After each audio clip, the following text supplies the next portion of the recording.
जी, एक ब्रज प्रेम दास जी हैं वृंदावन से। वो प्रश्न पूछ रहे हैं कि उन्होंने सुना है कि गौड़िया वैष्णव में परंपरा होती है, फिर उन्होंने सुना कि नित्यानंद परिवार भी होते हैं, अद्वैत परिवार भी होते हैं, तो ये परंपरा और परिवार में भेद क्या होता है, वो जानना चाह रहे हैं। परंपरा व परिवार में क्या भेद है, ये समस्त गौड़िया वैष्णवों को जानना चाहिए। आप पाएंगे कि सभी संप्रदाय, चाहे रामानुज संप्रदाय हो, निम्बार संप्रदाय हो, सबका एक ही तिलक होता है। वो सब लोग एक ही तिलक लगाते हैं। सारे रामानुज संप्रदाय के एक तिलक लगाएंगे, निम्बार संप्रदाय के एक तिलक लगाएंगे, और गौड़िया वैष्णव संप्रदाय में बातों देखते हो 10 प्रकार के तिलक है। तो क्या कोई गलत है, क्या कोई सही है, कैसे समझेंगे? क्या सब सही हैं? क्योंकि हर संप्रदाय में तो एक ही तिलक होता है। गौड़िया वैष्णव संप्रदाय में अनेक प्रकार के तिलक हैं। इसको कैसे समझें? देखिए, गौड़िया वैष्णव संप्रदाय मतलब वह संप्रदाय जो महाप्रभु की सेवा में रत है। गौड़िया संप्रदाय मतलब जिनके 2 स्वरूप हैं। एक स्वरूप से वो श्री गौरांग महाप्रभु की सेवा करते हैं उनके नित्य धाम श्री नवद्वीप में, और एक रूप से सेवा करते हैं ब्रज में युगल सरकार की। तो जब महाप्रभु की सेवा की जाती है नित्य नवद्वीप में, तो उनके जो प्रमुख पार्षद हैं वो डायरेक्टली जैसे सेवा कर रहे हैं, गदाधर पंडित, श्रीवास पंडित, अद्वैताचार्य, नित्यानंद प्रभु, नरहरि सरकार ठाकुर, वक्रेश्वर पंडित, ये सब उनके नित्य सिद्ध पार्षद हैं। ये उनकी डायरेक्ट सेवा में रत हैं। तो इन पार्षदों ने, जो नित्यानंद प्रभु, अद्वैत प्रभु, नरहरि सरकार ठाकुर हैं, इन्होंने जो जिनको दीक्षाएं दी, तो वो दीक्षा जिनको देते रहे, तो वो नरहरि ठाकुर ने दी, तो वो नरहरि परिवार हो गया। फिर उनका अलग तिलक है। फिर नित्यानंद प्रभु ने किन्हीं को दीक्षा दी, उन्होंने किसी को दीक्षा दी, उन्होंने किन्हीं को दीक्षा दी, वे नित्यानंद परिवार हो गया। उसी प्रकार से अद्वैताचार्य ने किन्हीं को दीक्षा दी, फिर उन्होंने दीक्षा दी, आगे देते गए, तो वो अद्वैत परिवार। वैसे ही गदाधर परिवार है, वैसे ही श्रीवास पंडित का परिवार है। जैसे हमने पहले भी एक बार बताया था कि मान लीजिए नित्यानंद प्रभु ने 3 लोगों को दीक्षा दी, तो वे नित्यानंद प्रभु ने माधवदास, कृष्णदास और श्यामदास, तो फिर कृष्णदास ने अलग दीक्षा दी, श्यामदास ने अलग दीक्षा दी।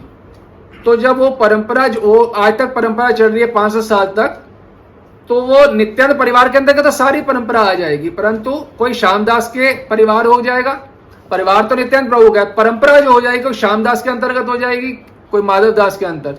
तो नित्यानंद परिवार तो है जो प्रमुख, जो नित्य सिद्ध पार्षद है, नित्यानंद प्रभु, अद्वैत प्रभु, इनके थ्रू परिवार आते हैं, और इनके अंतर्गत जिनकी भी दीक्षा होती है वह परंपरा के अंदर दीक्षा मानी जाती है। अब जैसे गौर किशोरदास बाबा जी हैं, वह अद्वैत परिवार के अंतर्गत उनकी दीक्षा हुई है, तो जितनी सारी सेवा करते हैं वे अद्वैत परिवार के अंतर्गत होके करते हैं। उनका तिलक जो अद्वैत परिवार का बिल्कुल अलग है। वह नरहरि सरकार ठाकुर का तिलक बिल्कुल अलग है।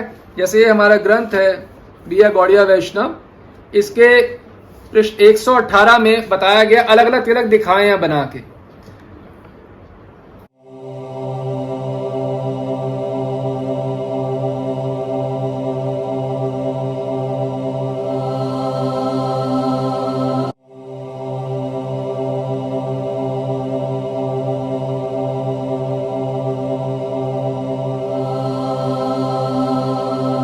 तो अब जाके पाएंगे गदाधर पंडित जी का तिलक जो है वो बिल्कुल अलग है, श्रीवास पंडित का तिलक बिल्कुल अलग है। तो जो प्रमुख पार्षद, उनके प्रमुख अलग अलग तिलक हैं सबके, और उनके परिवार में जो आएगा वो वही का वही तिलक लगाएगा। इसलिए गौड़िया वैष्णव समाज में अलग अलग प्रकार के तिलक हैं। जैसे हमारा तिलक देख रहे हैं, ये नित्यानंद परिवार का तिलक है। गौर किशोर बाबा जी का ऐसे सर्कुलर सा होता है, वह है अद्वैत परिवार का तिलक।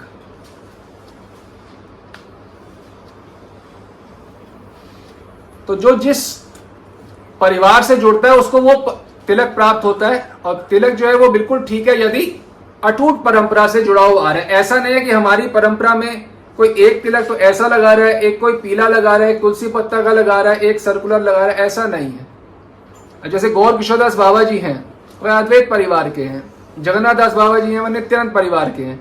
तो ये कभी भी एक परंपरा में नहीं हो सकते। परंपरा मतलब पहले वो परिवार से जुड़ी होनी चाहिए।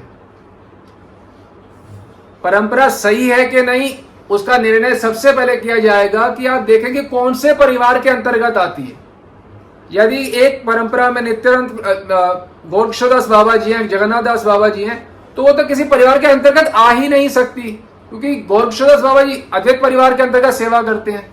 हमने पहले भी बताया कि अब नित्य लीला में नवद्वीप के अंदर श्रीवास आंगन में नित्य संकीर्तन होता है। रात्रि में नित्य संकीर्तन, महाप्रभु अपने घर से सपार्षद जाते हैं श्रीवास आंगन में और नित्य संकीर्तन होता है, और वहां पे ही महाप्रभु शयन भी करते हैं अपने पार्षदों के साथ। तो गौरकिशोरदास बाबा जी शयन करते हैं संकीर्तन में थक हार के, तो वो करते हैं अद्वैत प्रभु के, जहां पे अद्वैत प्रभु शयन करते हैं उसके पास में।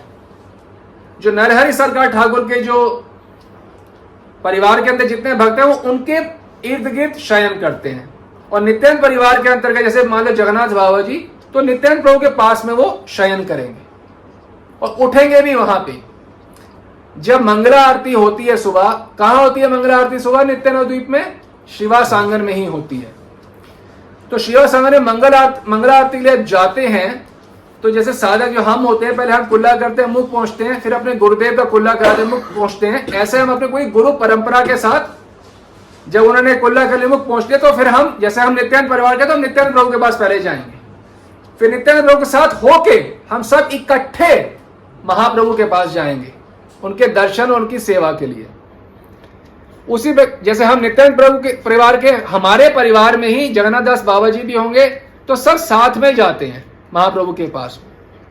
और जो गौरकिशोर बाबा जी हैं वह शयन करते हैं अद्वैत परिवार, क्योंकि वो अद्वैताचार्य के परिवार में, तो उनके पास में शयन करते हैं। वे अपने गुरुदेव श्री नंद किशोर गोस्वामी को पहले उठाएंगे, उनका कुल्ला करवाएंगे, उनका मुख प्रसाद, चरण धोएंगे उनके।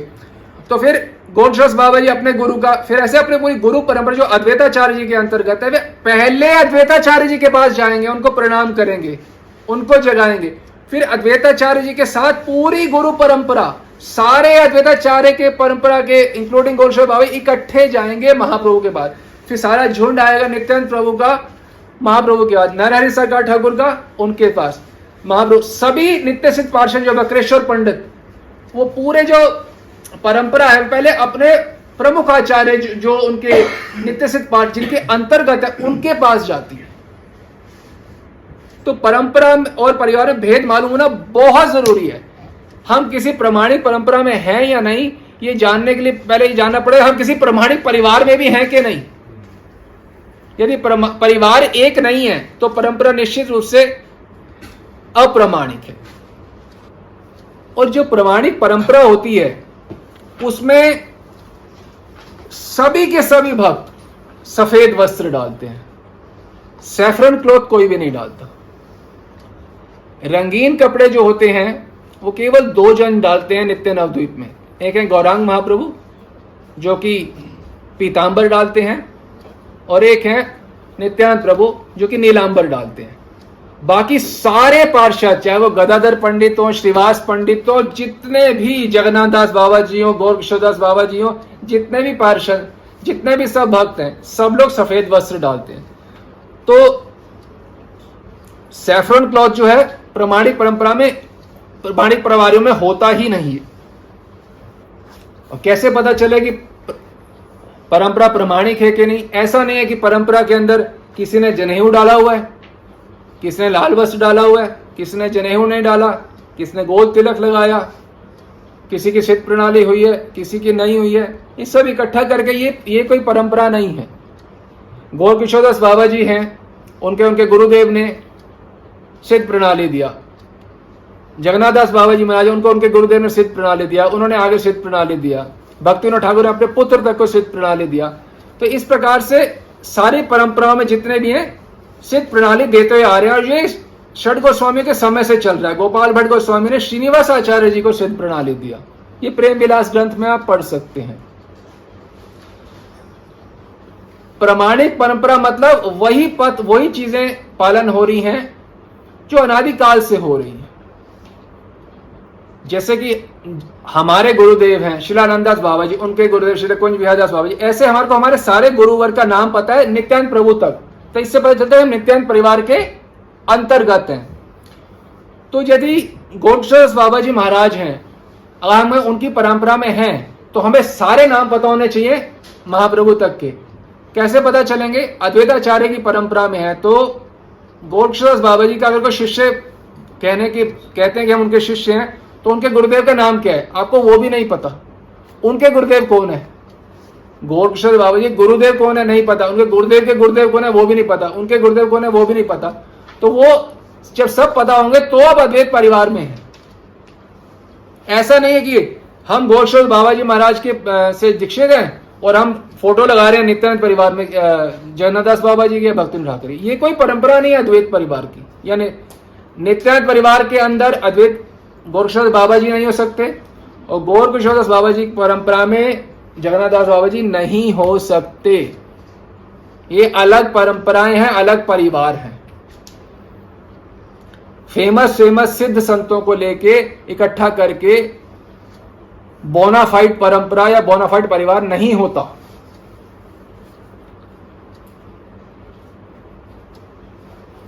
और परंपरा बनाई नहीं जाती कि हमें ये इनकी भक्ति अच्छी लगती है तो हमने इकट्ठा इनको अपनी परंपरा में डाल लिया। तो मतलब हम कितना डिसरिस्पेक्ट कर रहे हैं गोरक्षदास बाबा जी महाराज के गुरुओं की। वो इतना भी उनकी वैल्यू नहीं है कि उनकी हम फोटो अपने ऑल्टर में डाल सकें, जो कि आराध्य देव हैं गोरक्षदास बाबा जी। वो उनकी पूजा करते हैं, नित्य उनके सेवक है अपने गुरुदेव के। नंद किशोर गोस्वामी के सेवक है गोरक्षदास बाबा जी,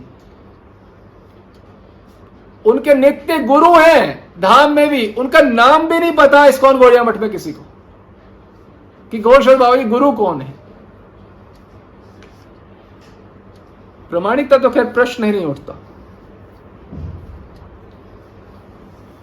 हम 150 लोगों ने जब इस्कॉन छोड़ा था सन 2009 में, कोई ऐसे ही नहीं छोड़ दिया था। मालूम चला रे प्रामाणिक कोई परिवार ही नहीं है, बड़े बड़े सिद्ध महात्माओं को इकट्ठा जोड़ दिया गया। भोग लगाने की पद्धति कोई है ही नहीं। नमो विष्णु पदाय से ऐसे कोई भोग लगता है?